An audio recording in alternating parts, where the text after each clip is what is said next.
Hello and welcome to this week's episode of Bebel Podcast. Well, today's episode is a little bit different. When I say this gentleman's hard to pin down, he's a very busy man, but I was delighted to finally get him. So you know Bebel is about the stories behind the businesses, and this gentleman, although not the CEO of the business, he has a big part to play. I think you will know who he is, and I want to introduce today the amazing Grandad Billy Kennedy.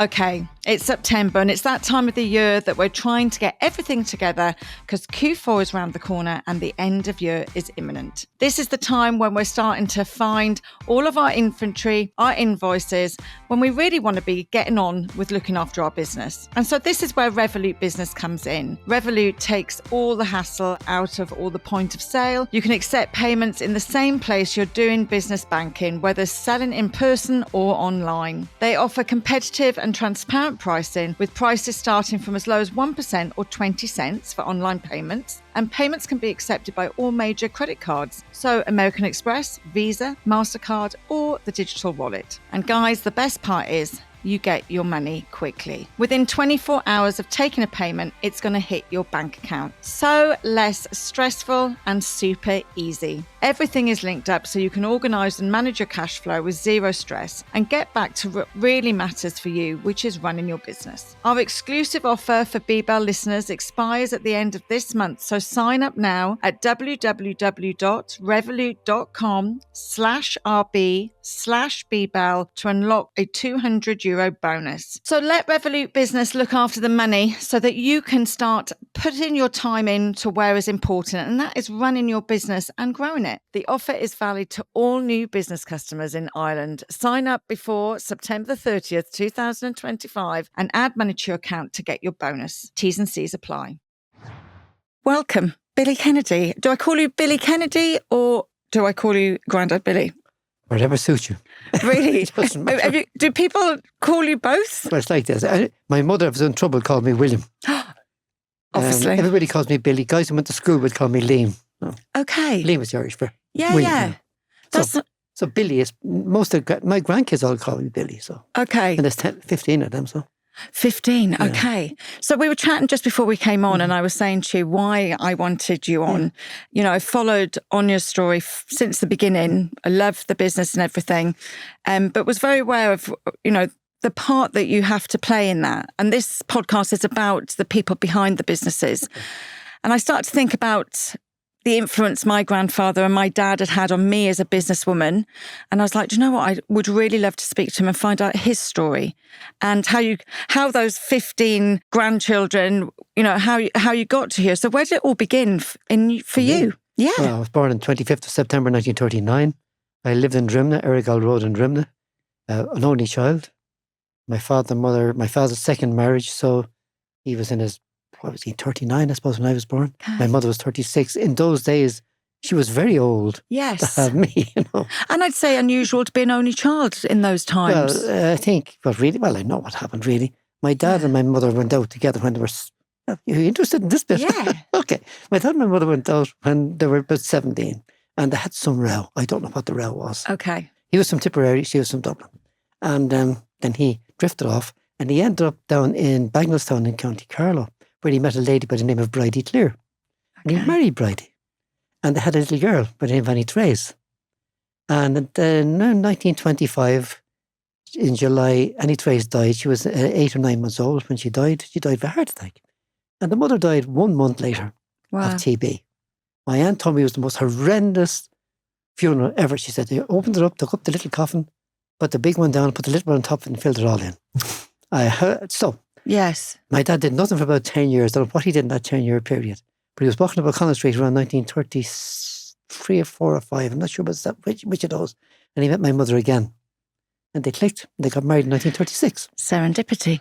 Yeah. No, Absolutely. he was born in 1900. So he was 36 when he got married the second time. And my mother would be 3 years younger. She was 33, yeah. And so where did you go to school? What were you like as a kid? Well, as a kid, I did everything wrong. Don't we all? That's how we learn. Okay. I love making... In those days, kids used to make rockets. Okay. And I was able to buy... What was the name of the stuff? It was a weed killer. I used to buy it in the hardware shop, mix it with something. make rockets there. It was terribly dangerous. We could have killed ourselves, Oh my But we God. were only 10 and 12. Yeah. A fellow named Bob Switzer, his father was a chemist. He knew all about these things, so we tried everything. I went to school in the Oblast in Inchicore up to first communion, about 7. Yes. Then my mother decided I should go to the Christian Brothers. So she took me out there and sent me to Crumlin, CBS. And in those days, Crumlin today all built up. Yeah. I used to cross the cabbage field to go to school. The top of Verigall Road. It was tiny road. Yes. There was no hospital there. The Children's Hospital wasn't there. There was just cattle in the field there. So It's mad, isn't it? I've been only going back to sort of 2003. I remember I moved to Clonskee and I bought an apartment in Sandyford. I remember at the time my friend saying, you're moving to the countryside because there wasn't anything between exactly. Clonskee and Sandyford. Now it's part of the city. Yes, of course. All around here. This was all fields. Oh yeah, there's nothing. It was fields when I moved here as well. Yeah. That's mad. So as a kid though, what pulled you? Did you love sport? Did you, apart from making rockets, obviously, there was obviously, well, we all know there was no health and safety back then. No, it was not health and safety. Yeah, we did all sorts of things, playing cowboys, all the things children do, you know. Yes. We had found fields. I mean, I used to love going to, Drimnagh Castle wasn't too far away, and it's now a school, but it was then a castle lived in by the farmer. And there's a flowing moat still on that castle, which is interesting to see. Yeah. Up there, we used to go into the orchards and probably take his apples on. Absolutely, as you do. As one does. Things of that nature. You know, the different things all children did. Nothing specific. Yes. I did play hurling with St. Columbus, but that's a long time ago. Okay. And did you like sport? I love hurling. I still love hurling. We won't talk about that. We're recording this just after the All Ireland. My husband's still in mourning. You see, my family's from Tipperary. My dad was a Tipperary. Oh, really? Okay. And actually, my first ever game I ever saw, my first ever hurling game was an All Ireland and Tip were playing, and my friends from Thurles took me, and I never forget it. What a game it is. It's a good game, yeah. No, absolutely. And so, as a kid, did you think I know what I want to do when I grow up, or? As a child, I wanted to be a pilot, and then I wanted to be a mechanic, and then I wanted to be everything. Yes. When I got older, I decided I wanted to be a tradesman. Okay. My granddad, my father's father, was a village blacksmith in silver mines. So for some reason, that was in my head. So I became a mechanic. Okay. I started serving my time when I was about 14. Yeah. And I worked on tractors and combine harvesters. That's the job I did. Yeah. I loved that job. And then took another job. And do you want to hear about this? You don't? I do. I'm fascinated. And you know what? I'm fascinated because obviously, the world has changed so much, but actually I think we're going back to that time. It's 1950s now. Yeah, but, tradesmen will always, we look at everything that's coming in now and AI and everything else. Tradespeople will always survive. We need our hands. You do, yeah. And listen, I've got a Mini if you want to have a look at it, because I'm having dreadful trouble with it. But I love, and I think we lost that thing of apprenticeship. And you said you started and you learnt your trade. I think we need more of that now. We do actually, yeah. One of my grandchildren has done exactly that. He left college to go and be a plumber. Yeah. So, plumbers will always be okay, no, Billy. They will always be okay. I changed my life then. I went into the city council, Dublin Corporation it was at the time. Yes. And after some years in there, they made me an inspector. Okay. And I was an inspector on criminal damages. So if somebody broke into your house, yes, I'd come along and try and assess the damage. Okay. But then that was done away with in 1983. So they retrained me. An insurance company sent me off to an insurance company to be retrained. And then I ended up for the last 20 or 30 years, if you broke your leg, you saw me. So I started off there and I ended up over here. Now, I have to ask you, because obviously I bet you met some really interesting people. I did. Yeah. And it's I think of jobs like that, you're going to hear everybody's story. In fact, that's a podcast in itself, Billy. It is actually, yeah. Because I'm sure, you learn so much from a job like that. Well, you do. You learn a lot. Most people are going to tell you lies anyway. Okay. Okay. Yeah. Because they're looking for a lot of money. And but occasionally you do meet really nice people. And I have met several nice, really genuinely nice people. Yeah. Yeah, of course, the baddies are the ones everybody wants to hear about. But I know, it's difficult, isn't it? Because actually it affects the general nice people. Yeah. Because if everybody's just out to get what they can get, I suppose could it make you cynical over time? No, not really. But there's one thing you didn't. People would say to me, "Oh, you must be very worried about all the claims." I couldn't care less about the claims, really. No. It was the day's work. Yes. I went out and investigated it and made a report, went to court or didn't go to court. That was Absolutely. Not your money, Billy. Not my Not money. your money. Well, Absolutely. it was state money, so I kind of Yes. got very protective about state money. Yeah, I can be like that. I pay a lot of tax, so I can be a bit like that. And personally wise, like, did you, like, obviously, when did you meet your My wife. significant other? My significant other was Carmel. Okay. I was working in autocars where I'd served my time to be a mechanic, Yes. and she was up in the office. Okay. And I heard this man who worked in the stores was her uncle. He got her the job, apparently. But the girls used to walk down the garage floor to go to the canteen, separate canteen for the ladies. And I remember... And they were separate? Oh, yeah. Oh, God, yeah. I This forget things like 1950s that. now, you know. Yeah. Anyway, she came out, she was wearing a brown skirt and a green top. I remember that clearly. I thought she was a fine looking thing. Yeah. Have to have her. And how did you approach her? Oh, stop. I did my level best and she kind of ignored me. And then one day, I knew she got off a little earlier than me. So I parked my car, I had a Morris Minor car, and I parked it in O'Connell Street, of all places. You could park in O'Connell Street then. Yeah. And I waited until she walked out of the place. She had about a half a mile to walk to get to the bus. At this stage, I'd found out where she lived. She lived outside Stalker. the city. Yeah, stalker. We weren't allowed to do that. Well, there was no phones or anything in those days. You had to find everything out. Yellow pages. You'd half a dozen people first. And everybody knew what you were looking for anyway. There was nothing private about this. Brilliant. Anyway, I went behind her and I said, oh, you know, fancy meeting you, walking a bit. It was all predetermined. I said, shall I give you a lift? I'm going that way. Oh, no, I have a bus ticket, she said. Oh, no. Duh. Oh, bless you. Yeah, so anyway, eventually I got to meet her and I went out. We were married about 51 years. Oh, my God. And I loved being married. I really did. Yeah. So how old were you when you got married? 24 or something, 23, 4, something like that. Yeah. Cameron was 22. Yeah. And you love being married? Oh, yeah. Yeah, I do too. Oh, yeah. It's my favourite time in my life, really, yeah. Yeah. And where did you get married? We got married in Born-a-Brea Church, this little church up in the mountains. Lovely. Because Carmel was born and reared on a farm, a dairy farm. Yes. Of all places in Tala. Okay. And, you know, the farm, there's one tiny bit of a room about the size of your desk left. The farmers were all compulsory purchase orders. Okay. And had to move out. So the brothers and that all moved out to the city. But when I knew her, she was the dairy farm. That was the church then for Tala at the time. Beautiful. And how many children did you go on 6. to have? 6, okay. 5 boys, 1 girl. Oh, wow. Where does the girl land? She's the middle. No, second eldest. Yeah. Okay. And 5, I'm one of 5 girls. And I think it's quite calm. I have only 2 nephews, and the rest are all girls as well. 5 boys, I'd say, was a handful. Look, I enjoyed every minute of it. I mean, Yeah. of course they did different things. I don't know why he's at popping into my head. Owen was always doing something. He was the third in line. He was always doing something crazy. Middle child. Middle child. So anyway, he dug a hole out in our back garden for a pit, for a bear pit. Don't ask me where he got this from, but he did. Yeah. And he decided to cover it with whatever he covered it with, grass or whatever the hell it was. And then he ran at it to see would it work. So we ended up in Crumlin Hospital with him. Because he nearly broke his bloody leg. Oh, my God. He was doing things like that. So yeah, boys were interesting. Absolutely. And did they all go up? Did they all sort of do different trades or? The eldest would be Barry. Yeah. Barry then is Aine's dad. Lovely. And he's the CEO of a company now, IMR. It's in Mullingar.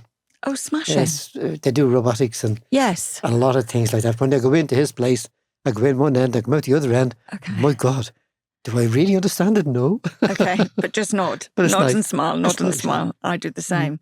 And so where do you think, like, as the kids grew up, and obviously now you've, as you said earlier, 15 grandchildren, all doing different things. But Anya obviously had something in her to start her own thing. Well, she was the first grandchild Okay. on all sides of the family. Yes. And yeah, she was a lovely child. Yeah. And Cormac then, that's my third son. He was getting married 25 years ago last week. And Anya was the flower girl. Okay. And so at the wedding, you know, weddings go on. And the grandmother from the opposite side of the family was to come up and take her down to Carlow, get her out of the place early. Yeah. And she said, I don't care what anybody says, I'm not leaving here. Oh, wow. And she didn't. So she knew what she wanted. 4 o'clock in the morning, we found her fast asleep in his chair with her ankles all cut from dancing. Oh, bless. And she was only 3 years of age. So she was strong from day one. Very strong. She had it in very, her. very strong personality. Yeah. Still the same. Yeah, no, but I think that's what it takes these days, I suppose, to make a business. And so when she launched back her business, she obviously, we've seen you in the business since day one. Yeah, she well, when she was young, I actually, to tell you the truth, Sian, I love McDonald's. Oh, do you? I made these steaks nearly, but I still love McDonald's. Okay. I went there. If I'm passing by, I'm going to have a cheeseburger like that. Just something nice. Big Euro burger. So when she was small, of course, there was an excuse to go to McDonald's. Excellent. So we used to go to McDonald's. Okay. So somebody took a photograph of herself and myself sucking Coca-Cola, I suppose it was, at McDonald's, and she found it.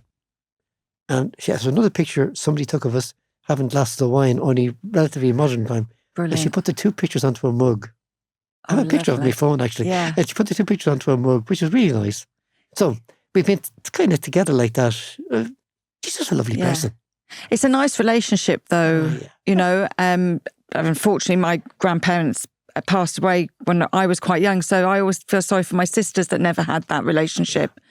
Because it's kind of, I always think this as well. I don't have children, but I'm an auntie to lots of them, and I love the auntie relationship because I can go in full throttle, do everything they want to do. Yeah, absolutely. And then I get to go home.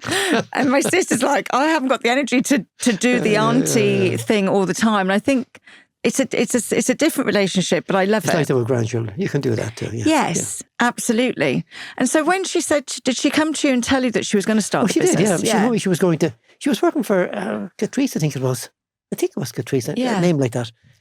These names sometimes go over my head. Yeah. And she told me she was going to realise all her assets, her savings, and she was going to start her own company. Fair play. And she had it all in her head what she was going to do. It didn't just happen out of the blue. She had made up her mind. She had gone to Maynooth College and studied business and entrepreneurship. Yes. And she got a degree in that. So it's Emer, her sister Emer. They're very same. Two of them got the same degree. And so they're very good together. They bounce off each other well. And she said to me then she was going to do this. So I thought she was mad. So we ended up, she got the stuff. The whole purpose of what she wanted was, I have to think of this one. When she washed her hair, she didn't want the hair greasy. Yes. When you put stuff in it. And she was decided she was going to manufacture or get, with her experience of the makeup business, something that would not make your hair greasy and yet would like your hair. Yeah. You have no flyaways. No flyaways. Can you imagine what I used this morning? I can see you have no flyaways. So, at 86, I don't have flyaways there. So this is what she did. Yeah. So she made her own recipe, sent it off and got it made. And the business started from there. Now up in her attic, our first few orders, if you like, for the first couple of months, we were up there putting stuff into bags and sending it off. All of us, myself, Emer, her brother, sometimes other grandkids would come over. Yeah, all hands on deck. That's exactly what we did. Yeah, that's what you need to do. And as a family, we still do that. I mean, I know I have twin grandchildren now, and I know they're looking forward to going over to Aine this coming year, just to get experience and all that kind of stuff. Work experience. Oh, lovely. Isn't that lovely to have the extended family? Yeah, and I'm really very, very lucky. Yes. I'm a lucky person. Yeah. No, I can see it in you. You look lucky. Well, I should say, I don't believe in luck. I think you create your luck. You create, sometimes things can go against you too. Yes. Especially sometimes we're not expecting it. Oh, yeah. And so does she come to you for advice? Yes, she would, but not about business, because she's far more superior than me in business. Yeah. She knows what she's doing and I wouldn't.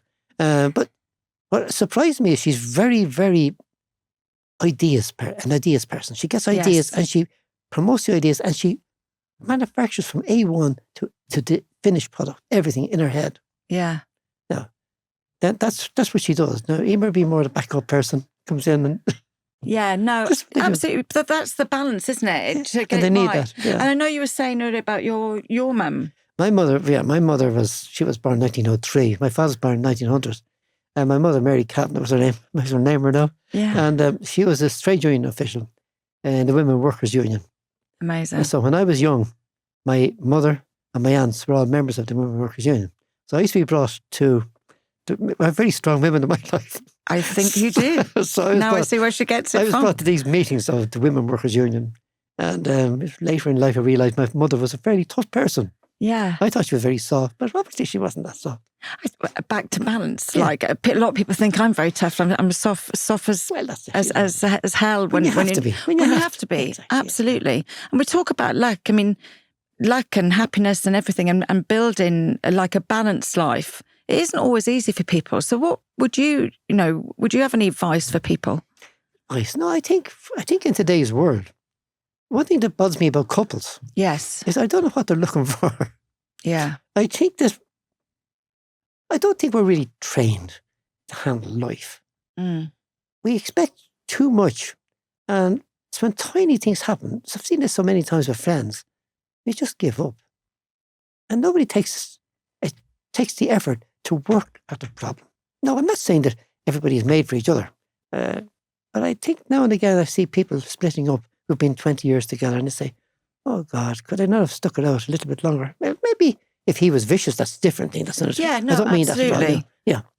But, no, I completely agree. Yeah. I think because I think can sometimes be an easy option for people. Like you're 51 years married. There must be some tricks. Well, I remember one time I slammed every door in the house. I don't know what the hell. I have no idea what we were fighting about. Yeah. We were fighting about something. But I remember slamming the doors in the house. I had a motorbike. I slammed the doors and got off my motorbike and rum, off I went. It was winter time, and I ended up nearly at the top of the Dublin mountains in a car park, looking over the city, freezing. What am I doing here? Yeah. I'm back with my tail between my legs. I was going to say, who apologises first? Oh, my sister started laughing at me.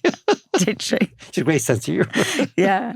But 51 years is it's not a short amount of time. So. No, it was lovely. I loved every second of it. Yes. I recommend marriage to anybody, but only if you have the right person. I was very lucky with her. Yeah. Did I ever go wrong? Of course I did wrong things in my life. Yes, of course I did. I think it's impossible not to, isn't it? It's impossible. But it's working together and making that right. Exactly. And that's it too. I mean, sometimes a person makes a mistake. If it's a serious mistake, of course, it's a different thing. But sometimes mistakes are tiny. And they're manufactured and get bigger and bigger and bigger. And the more people talk about it, the bigger it gets. Then you tell other people and they say, "Oh, if I were you, I'd do this, I would do that." Get over things. Life is life. Yeah, absolutely. And for you, I suppose, because you look amazing, like you look and I know you like a McDonald's, but the rest of the time, what do you do to look after yourself? Myself? Well, but this week, what did I do? Where did I go? Sunday watch the match, of course. Okay, we won't talk about that. It's a great match. It was a great first half. Tell himself it was a great match. It was a great first half. Then on the Monday, then Cormac, that's the third son. He's the second in charge of Dublin Port. He was 25 years married. We had a lunch there. Where'd I go after that? Went home, went somewhere else after that. Well, so I know you're busy. I just keep doing things. And I think that's really important for people, isn't it? Because I think like loneliness for me is the one that always worries me. But I know that can happen too. I mean, that can happen sometimes. I mean, I'm really lucky to have the girls and to have the other grandkids and my own kids. The lads and their wives are lovely people. Yeah. But now and again, you go home to the house. We lived in Drimnagh, Erigall Road. And then Carmel wanted to live down there. My daughter who had been married and things had gone wrong. So she saw this little house down in Kildare and she loved it. This is probably the type of person I am anyway. So she said, "We'd love to buy that." So I said, "Off you go." So she sold our house. Yeah. And she bought this house all alone. And she rang me to say they've accepted the offer. I said, "Okay." And then we all moved down. Well, just myself and herself. Yes. And we lived there for about 22 years now, I suppose. Then she died about 10 years back. So she loved every minute of the country. Being born in the country, she didn't like the city. Yeah. I love it too. I love the quietness of the place. But you're right, it can be lonely. And I do miss her when I went to the house and there's an emptiness. It's not like as if she's gone. She loved going to Lourdes, by the way. If she went to Lourdes, I'd have 5 days to watch every war picture I could lay my hands on. But it's not that at all. It's the house is now empty, and I know it's empty. Yeah, so that's lonely. Yeah. Yeah, I think people don't think about that enough because we need to fill those spaces sometimes. And like you said, you're very lucky. You've got the girls, and it sounds like a fabulous family.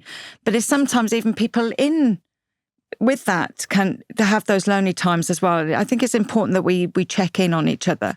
Very important as well. Yeah. There's always somebody in the family too. You'll see it. They're setting apart, and you'll be worried about that. Yes. Yeah, but you see these things happening. Yeah. I always say that actually. I go to a lot of meetings of women in business stuff. Mm-hmm. I'm always looking for the person that looks like I looked my first day. They're away from you. Yes. No, they're not engaging with people. Yeah, you do. Yeah. And those are the people that I normally gravitate to check they're all right first, and then it takes minutes to get them involved in that conversation. It does, yeah. I was a Samaritan for 12 years, so you do get used to talking to people, all right, and you do recognise this in people. You'll see some people just staying apart. Yeah. Because the Samaritans don't just deal with suicide, they deal with all sorts of social problems. But I did, yeah, even our own family, there's one in particular, I'm not going to say who it is, but I can think of one person who's standing aside. Yeah. No, it's really important. I think we don't talk about loneliness enough. And it is sometimes it's just for short periods of time. And you can be lonely in a crowd. 100%. Yeah. Very lonely in a crowd. Yeah. And you're right, it can be tiny. Yeah. But that tiny thing has to be addressed, fixed in some way. Amazing. Would there be any advice that you'd give to anybody starting out, thinking about finding the person of their dreams? What would you say? I really believe this. I believe you should be forgiving. Yeah. Things are going to go wrong. They genuinely are going to go wrong. Sometimes deliberately people will do things. Other times things happen and people fall into a trap or do something wrong. Just forget. Unless it's something drastically wrong. Let it go. Yeah. Let it go. It's it's genuinely not worth thinking about. Yeah. And years later, you'll say, what did I bother with that for? Actually, somebody said to me once, would you be worried about that in 5 years' time? And if you're not worried about it, forget about it. Then forget about it. So many people get all upset about the silliest bloody things. That nearly annoys me. It's only one of the few things that annoy me. Yeah. I can see, though, that you've been a giver throughout your life, with the Samaritans and, large family. But that is a lot. That is giving an awful lot. I was in civil defence for 40 years, so. Wow, okay. Yeah. God, tell me more. Billy. Well, that's like being, I was a member, we started off in the rescue unit. Yeah. And I was the commander for the warden service, yeah. But it's very giving, and I think it all comes back to us. I enjoyed doing it. I didn't do it for that. I did these things because I liked doing them. Yeah. I gave up the Samaritans when my wife died. Yeah. I just didn't want it after that. Yeah, no, absolutely. So for you, if I said, what's your fondest memory? If I said to you, if you had a top 3 fondest memories, what would they be? Come to London on a honeymoon. Okay, very nice. I do remember that night. My late wife, she always gave out to me because I couldn't remember the number of the hotel we stayed in London. Okay. Still can't remember. Where did you go in London? Some big hotel in the middle of London. We stayed one night there, and then we went on to Jersey. Oh, beautiful. Yeah, and we went to London Airport. Of course, I thought I was man of the world. And the guy behind the desk looked, honeymooners. Oh, yeah, straight away. Brilliant. So that'd be one. Yeah. The first, you being born was a big issue of mine. The first, I remember when Barry was born, her dad. I remember I was working in the corporation at the time. About Carmel was having the baby, and my mother rang me. Quick, come home, quick, Carmel's having the baby, And jumped into the car, flew home, and Carmel says to me, what's your rush? I'm fine, Yeah. But I remember holding Barry. That was the first time I ever held a baby in my life. Wow. I was terrified I'd squeeze him. I didn't know. I might break a bone or something. Yeah. I was terrified. They were big moments in my life. Amazing. The first grandchild. They were other things that... Yes. The first always come into my head as well. So always at the end, near the end of the podcast, we ask you to answer a question that was left by the person before you. Oh. So I will get you to turn the page. My new ones, by the way. Oh, really? I don't like things that have a rim along here. Yeah. I like them when they're up that way, yeah. I have to have them big. So do I. And I would never thought I would worn these, actually, but the nice lady in the shop persuaded me, and now I love them. They're much nicer, yeah, they are. Thank you very much. So this is the last question that was left. Yes, the answer is yes. So the question is, are you happy? I quite definitely am, yes. Perfect. And why? I think I'm nearly at the end of my life now. I must be anyway. No, 86. Well, with a bit of luck, I could get to be... got another few years in a year. Mate, you look get the money out like you're going to go for a run after this. But probably not. So I've enjoyed my life. Yeah. There have been times when, of course, things have gone wrong. I didn't. But basically, by and large, 86 years have gone by. I've enjoyed every bit of it. So how do I answer that? How do I say what I like? Why am I happy? Sounds like you've had a great time. I just like it. I just like life. Yeah. And do you know what? I like doing the things I did, actually, mostly. I think it's the perfect way to finish, but I have to say I have been dying to get you on for so long. I'm really glad that you come on. I'm glad you've told me those stories. And I think my life is a little bit richer for meeting you. So thank you very much. Thank you so much for having me. You're very, very kind. Take care. Thank you, Sian. Hi, and thank you for joining me for this week's episode of Be Bell Podcast. If you have any thoughts, questions, or feedback for us, we always love for you to get involved. And you can find us on Instagram at @bbell_podcast. Don't forget, though, that if you want to watch these episodes, you can see them all on my YouTube channel, Sian Horn. And don't forget to follow and subscribe. The more people that follow and subscribe, the better it is for the podcast, the more that we can improve future and going forward. So, with that being said, thank you so much for following Be Bell, and I hope you enjoy these next episodes.